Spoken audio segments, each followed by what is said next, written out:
औरत सहरी में सबसे पहले जागती है और सब घर वालों के लिए सहरी तैयार करती है, लेकिन सबसे आखिर में खाती है।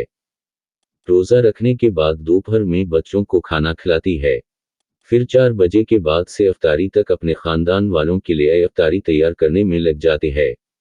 चावल, पालक, गोश्त, चटनी वगैरह वगैरह तैयार करती है और साथ में ये डर भी रहता है कि पता नहीं कैसे पकाया होगा।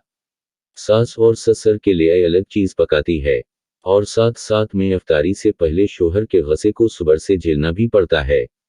अजान से पहले दस्तरख्वान लगाना तारीफ तो दूर की बात, तो 2 रोटियां खाने के बाद एक ठंडा गिलास लस्सी मांगना और फिर कहना कि नमक कम है और खास ठंडा नहीं है, और इफ्तारी पूरी की पूरी कर ली जनाब ने।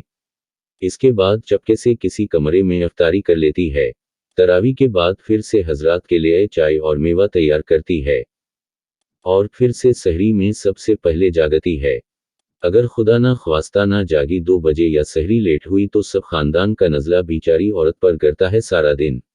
आपसे दरख्वास्त है कि घर की सारी औरतें, ख्वाह वो माँ हो, बीवी हो, बेटी हो, बहन हो या कोई और रिश्ता हो, इनका लाजमी ख्याल रखना चाहिए।